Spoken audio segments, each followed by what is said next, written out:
All right, guys, this thing that I like to read, and I like to do it right after we do these drills, is about a Medal of Honor recipient, Master Sergeant Roy Benavidez. And I'm going to take a few minutes and read through it here. It's a little lengthy, but I feel like it has value added, especially after what we just got done doing and with some of the operational guys that we have here as well.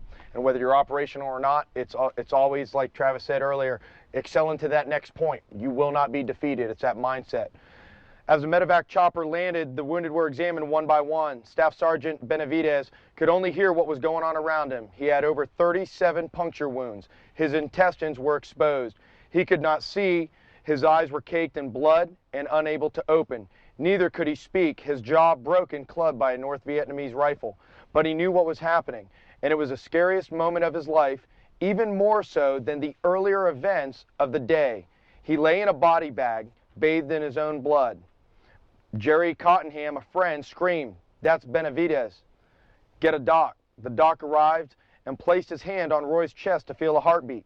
He pronounced him dead. The physician shook his head. "There's nothing I can do for him."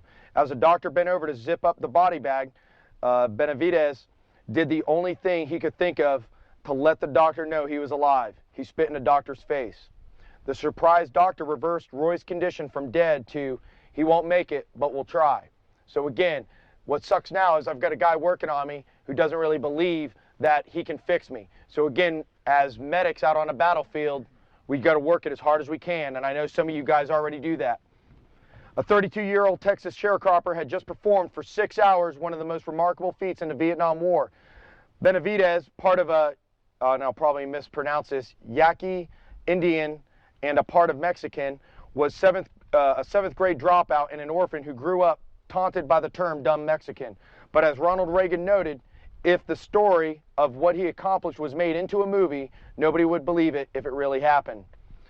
Basically, the ordeal began at Lac Nai, a Green Beret outpost near the Cambodian border. It was 1:30 p.m., May 2nd, 1968. The chaplain was holding a prayer service around a jeep for the sergeant and several other soldiers. Suddenly, shouts rang out from a nearby shortwave radio. "Get us out of here," someone screamed. "For God's sakes, get us out of here."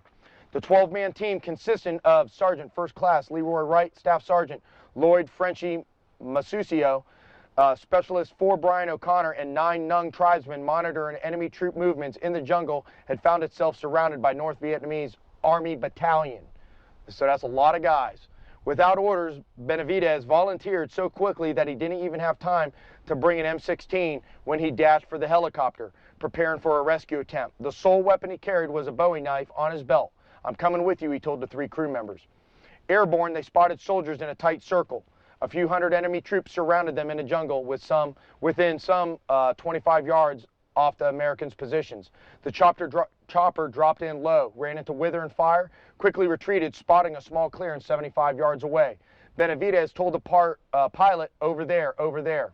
The helicopter reached the clearing and hovered 10 feet off the ground. Benavidez made a sign of the cross, jumped out carrying a medic bag, and began running 75 yards towards the trapped men. Almost immediately, he was hit by an AK-47 slug in his right leg. He stumbled and fell and got back up, convincing himself he had only snagged a thorn bush. Kept running to a brush pile where Wright's men lay. An exploding hand grenade knocked him down and ripped his face with shrapnel. Again, he got up, staggered to the men. 4 of the soldiers were dead, the other 8 wounded, pinned down into 2 groups. Benavidez bound their wounds, ejected morphine, and ignored NVA bullets and grenades passing out and around ammunition that he had taken from several other bodies, and armed himself with an AK. Then he began directing airstrikes and called in for Huey helicopters to land near one of the groups to get him out.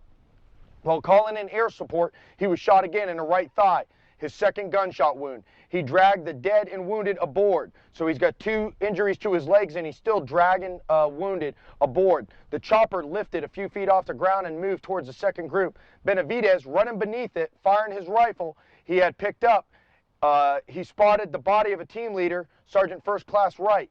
Ordering the other soldiers to crawl towards the chopper, he retrieved a pouch dangling from the dead man's neck. In the pouch were classified papers with radio codes and call signs. As he shoved the papers into his shirt, a bullet struck his stomach, and a grenade shattered his back. The helicopter, barely off the ground, suddenly crashed. Pilot's dead. Coughing up blood, Benavidez made his way to the Huey, pulled out the wounded from the wreckage, forming a small perimeter. As he passed out ammunition taken from the dead, the air support he had called in earlier started arriving. Jets and helicopter gunships strafed threatening enemy soldiers while Benavidez tended to the wounded. "Are you hurt, Sarge?" One soldier asked. "Hell no," said Benavidez, about to collapse from blood loss. "I've been hit so many times, I don't care anymore." While mortar shells burst everywhere, Benavidez called in phantoms, "Danger close." Enemy fire raked the perimeter. Several of the wounded were hit again, including Benavidez. By this time, he had blood streaming down his face, which was blinding him. Still calling in airstrikes, adjusting their targets by sound. Several times, pilots thought he was dead, but then his voice would come back on the radio calling for closer strikes.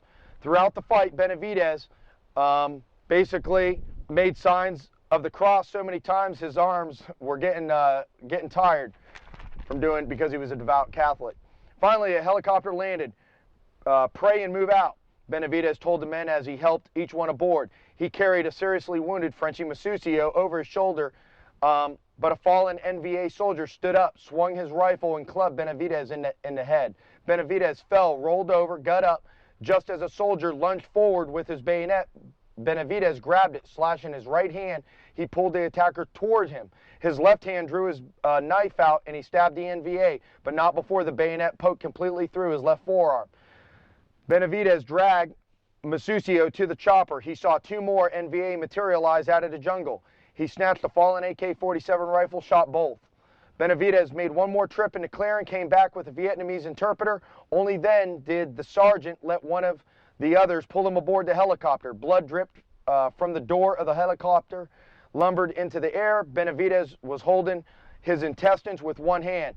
Bleeding almost into unconscious, Benavidez lay against a badly wounded Masuccio and held his hand. Just before he landed at the medevac hospital, he felt his fingers dig into the palm of my hand. Benavidez recalled his arm twitched and jumped as if an electric current was pouring through his body into mine. Benavidez was so immobilized, they placed him with the dead.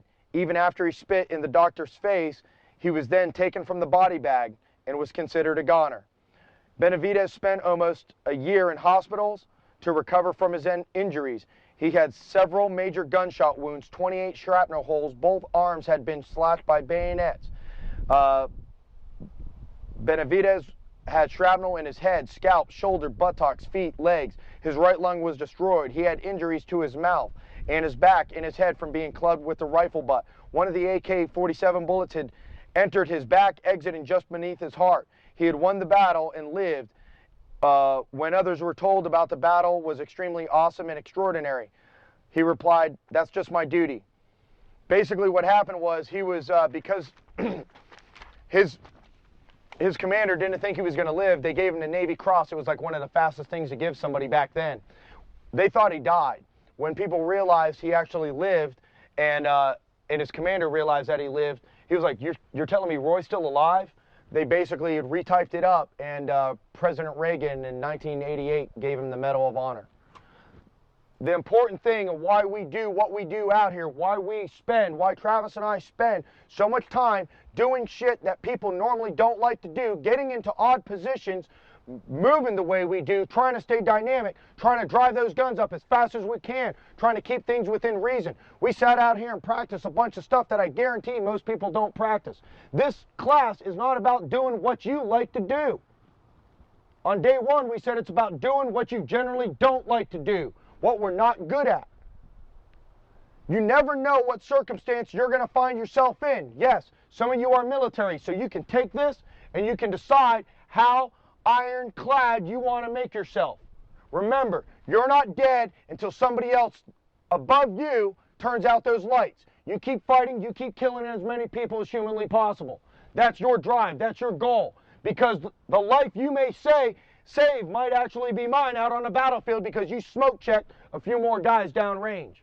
Now, for those that are thinking, well, I'm not some Army Special Forces commando. It doesn't matter. The life you save may be your kids, maybe your wife, it may be your dad, your mom, it may be some innocent person in the mall when some scumbag comes in there and starts shooting a bunch of innocent people. It may be the few rounds out of your handgun that neutralizes that guy. You may get injured. You may get shot. It's business. Your goal is to neutralize those people.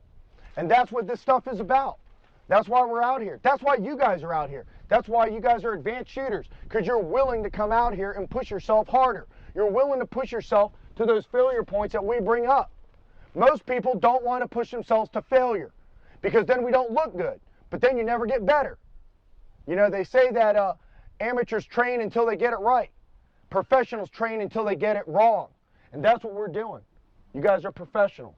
So I appreciate you guys doing some of those things that you may think don't apply to you because, well, if you're shot, you might not be able to manipulate your weapon systems too good.